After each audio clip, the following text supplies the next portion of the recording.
My log has something to tell you.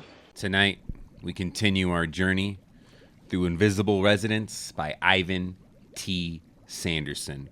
One of the greats of the unknown, writing about Sasquatch before it was called Sasquatch. If you were with me last week, we took on the subject of deep sea UFOs throughout history. UFOs rising from the depths in Navy records from over 200 years ago. Now, Sanderson made a very distinct distinction there. He said these are different from UFOs in the sea and UFOs in rivers and lakes. These are ones coming from the deep sea. Tonight, we are talking about UFOs that fuck around along the coast. Talking about the Gulfs right off the coast before the continental shelf drops off into that deep unknown abyss, baby. That's what we're getting into. These sightings, there's been thousands upon thousands upon thousands in history, and they go back thousands of years. Our first story tarts and starts in 1067 AD. But let's get to the wasteland and let's frickin' read about it.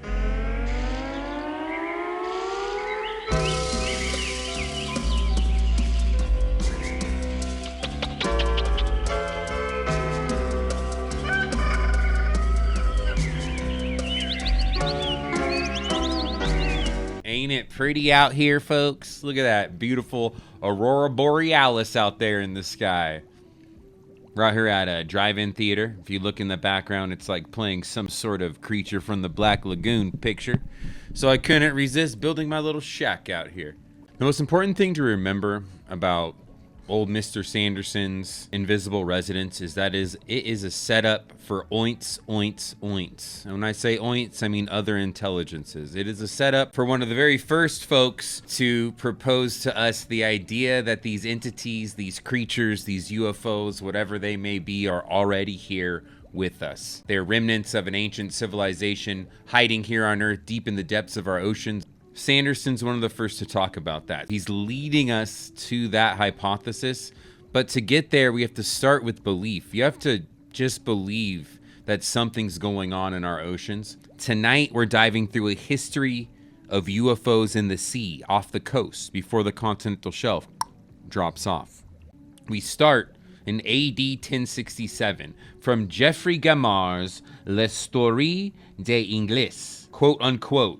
In this year, people saw a fire that flamed and burned fiercely in the sky. It came near the earth and for a little time brilliantly lit up. Afterwards, it revolved, ascended on high, and then descended into the sea.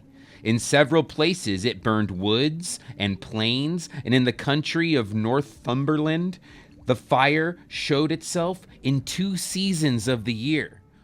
It's clear here that the British Isles were twice visited by some annoying form of UFO circa 1066, which seems to have been on a rampage and which eventually went down into the sea. Yeah, burning down houses and land. Similar affairs exercised the clergy and other authorities and the common people throughout the following centuries.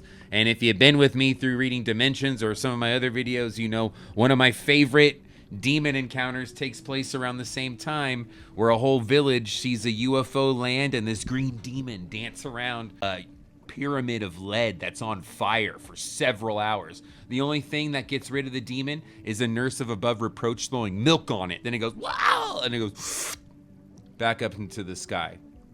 Now around here, we like to talk about some of the most unknown heroes of ufology, weird studies, and just looking into cool things.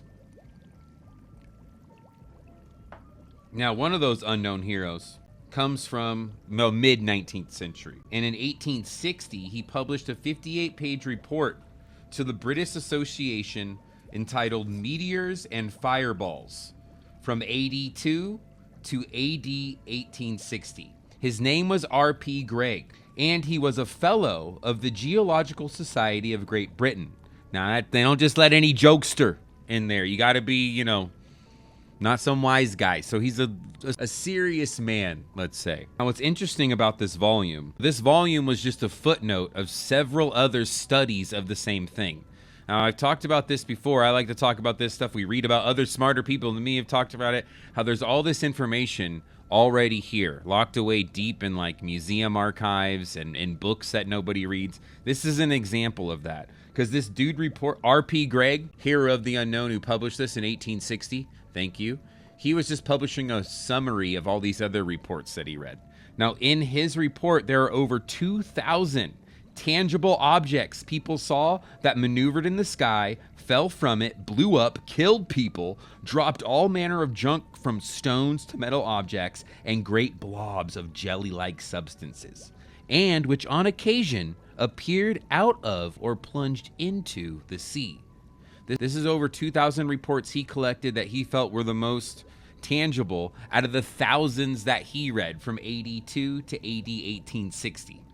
Now, top that off with the hundreds and thousands we've read about from Dr. Jacques Vallée, thousands we've read about, hundreds we've read about already from Mr. Sanderson. Now, in their day, they were called luminous meteors, so that's what everyone reported them as. But the meteors were reported as zigzagging, plunging, murdering people, apparently. So a little different than your average meteor that you see in the sky. And that, to me, all these thousands of sightings, it's like how the Russians won at Stalingrad, right? Just thousands and thousands of soldiers being thrown at a problem. There are thousands and thousands of sightings, eyewitness reports from incredible motherfuckers, people you can't deny, like we're going to read in here. Ship captains, sailors, you lie, you lose your job, you lose honor, whatever the fuck, I don't know. Like, just thousands. So this wave of sightings against any skeptic should change their mind or open it just a little bit to the possibility that, you know, these are something. Unlike UFOs of the deep sea, which we have a lot of sightings of. UFOs off the coast, we have thousands of sightings over hundreds of years of history. So the best we can do is just list off a bunch of them that have happened that follow a very similar pattern. So imagine each UFO encounter we're about to read, there have been 10 to 100 others just like it. So we're going to get into some of those. Now, nothing gets my engine going more than when my favorite weirdos mention my other favorite weirdos. And this book in particular mentions Dr. Jacques Vallée, one of my favorites. 2 sightings from the late 19th century from Vallee's book, Anatomy of a Phenomena, go as follows. 2nd of November, 1885, M. Mavrogordato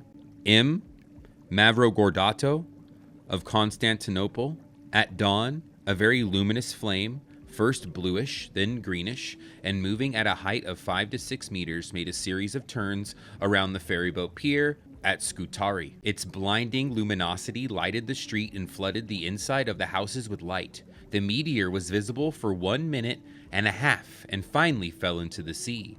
No noise was heard when the immersion took place. So when the UFO goes into the water, there's no noise. It's just like, well, there's not even that. It's just, that's another common factor in a lot of these sightings. No matter what they see, it always just silently plops into the water. The next one from old Vallee's book, 16th of June, 1909. M. Belgian at Phu Lin Let me do that again. This one's got a lot of names that I'm going to have a hard time pronouncing, so apologies in advance. 16th of June, 1909. M. Belgian at Phu Lin Observatory, Tonkin, sends us peculiar bolide observations. The first one, especially remarkable, was made at Dong Hoi, Annam, by M. Delegete,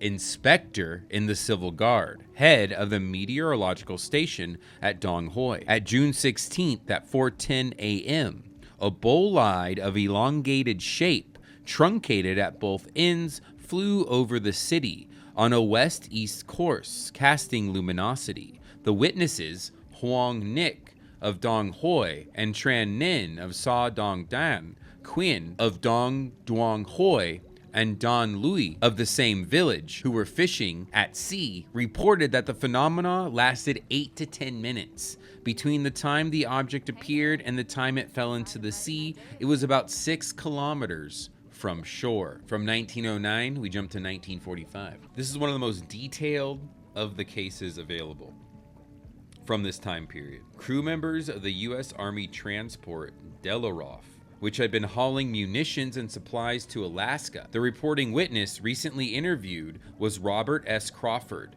now a consulting geologist with the Indiana Soil Testing Laboratory in Griffith, Indiana. Crawford is a graduate of the University of North Dakota, and while at college, he reported the sighting to Professor N. Kalawski in the Department of Geology, who was a NICAP advisor. And NICAP was an organization that collects UFO sightings. And the reason that we have to get into like, well, who was Robert S. Crawford as a witness is because most of us are jerks and we don't believe anyone's story unless we know that they're a serious person. So knowing that he went to a university, the University of North Dakota, and that he's some consulting geologist for a company that sounds fancy, makes people think, oh, it's got to be serious. Because, you know, people just don't like to take the risk of believing. Because if you're wrong, then you get egg on your face. But you know what? I like egg on my face. So if you have a story of the unknown and you would like to share it, please let me know. Because as always, we're ready to believe you. We already believe. I don't need to know your accolades. You know, I believe you had a weird experience. So now if you were skeptical, and you can't be, it's impossible for you to be because this guy went to the University of North Dakota. But anywho, the Delaroff incident occurred in the summer of 1945 while Crawford was serving as one of the Army radiomen aboard. The ship, heading back to Seattle, was in the open sea past Adak. It was about sunset, and Crawford was on the port side near the radio room when he heard shouts from some of the crew. He turned and saw a large round object which had emerged from the sea. Several crewmen saw the UFO actually appear from under the water, an estimated mile or so from the Delaroff. The unknown craft, showing darkly against the setting sun, climbed straight up for a few moments, and then it arced into a level flight and began to circle the ship. All the observers were convinced that it was a large object, comparing it with the width of a finger held out at arm's length. Crawford estimated the UFO to be 150 to 200 feet in diameter. As it circled the Delaroff, the flying object was in easy range of the ship's guns, but the gun crews held their fire, though on the alert for any sign of hostility. The UFO circled the vessel for 2 or 3 times, moving smoothly and with no audible sound. Again, no sound. All the witnesses felt it was self-propelled, otherwise the strong winds would have visibly affected its movements. After several minutes, the flying object disappeared to the south or southwest. Suddenly, the crew saw 3 flashes of light from the area where it had vanished. The Delaroff captain posted an extra watch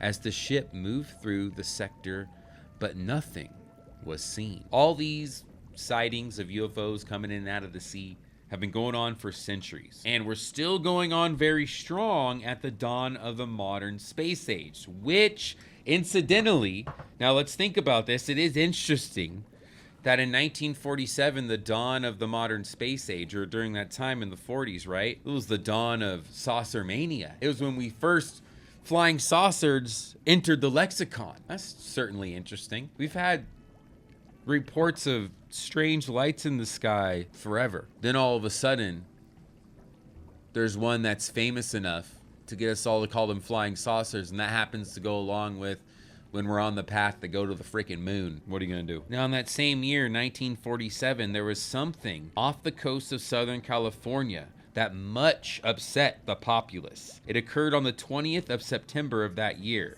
and was reported by the U.S. Coast Guard as a flaming object which fell into the sea off of the coast. No planes were missing on that day. An observatory at Griffith Park did not think it was any kind of meteor. Even though it sounds much like a meteor and how it maneuvered, the observatory that watched it was like, that ain't no meteor. December 1950, the American seaplane Tender Gardiner's Bay was steaming up the channel from Incheon, Korea, when her personnel sighted 2 mysterious smoke-trailing objects which struck the water at tremendous speeds. 2 huge columns of water rose about 100 feet in height to the point of contact. No aircraft could be sighted overhead, either visually or by radar, and the Navy announced identification remains a great mystery. On the 1st of April 1952, an object resembling an airplane fell into the Gulf of Mexico, some 200 miles south of Lake Charles City, Louisiana. This was reported to the authorities by the SSSO Bermuda, and a search was instituted. Nothing was found and no aircraft were missing. March 1954, Fate magazine reported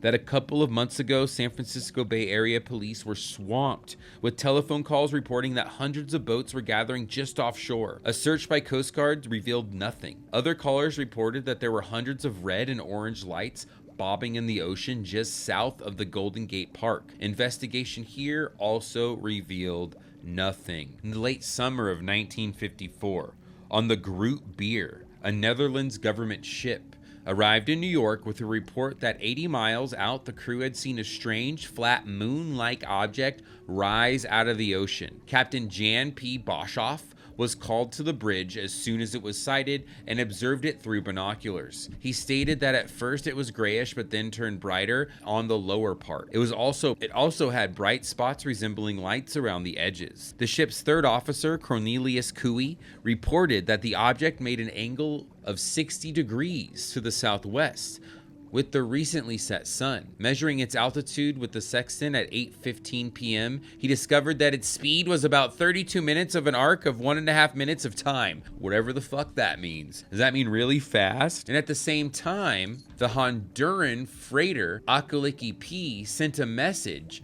picked up by the Long Beach Coast Guard as follows. Observed a ball of fire moving in and out of water without being extinguished, trailing white smoke, moving in erratic course. Finally disappeared. Again, with the smoke in the water, in 1954, the Navy Hydrographic Office reported that the American tanker Dynafuel, sailing in the Gulf of Mexico not far from New Orleans, saw smoke on the water. The ship's master said the smoke appeared to come from under the water and resembled smoke from bombs dropped during target practice. It lasted 10 minutes. The NHO had no explanation. And these sightings go on and on like this. Little red balls bobbing in the water, fading down that hundreds of people have seen on shore.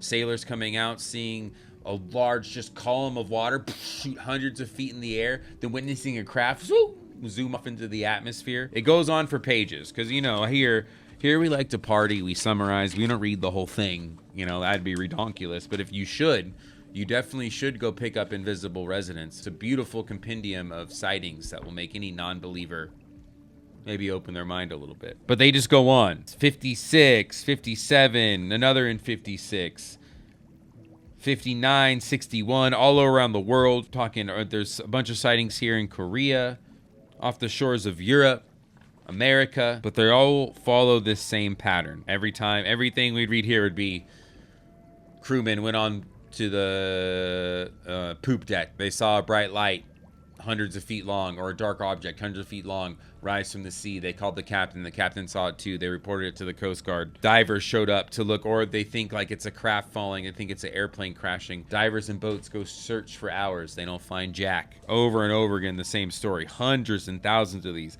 all the way up to the 60s here when this book was published. And I'm sure if a book like this, if old Sanderson was around now and published another book like this, it'd be like this thick and would include sightings all the way up to now, 2025. Because then, you know, weird shit doesn't just stop happening, it just kind of ramps up. But all that to get to the most detailed sighting. I know we said that one sighting was the most detailed sighting, but this one is actually the one that is the best one. Perhaps the best documented and most publicized case of all is the UFO that dived into Shag Harbor, Nova Scotia on the 4th of October 1967. The story was reported in detail in the Yarmouth NS Light Herald. The object was first seen at 11:30 p.m. Wednesday night in the area of Shag Harbor, Shelbourne County, near Bon Portage Island. David Kendricks, who was driving in the area from Cape Sable Island to Shag Harbor with a friend, Norman Smith, spotted a bright reddish-orange light in the sky over Bear Point. He described the lights as pinpoint sources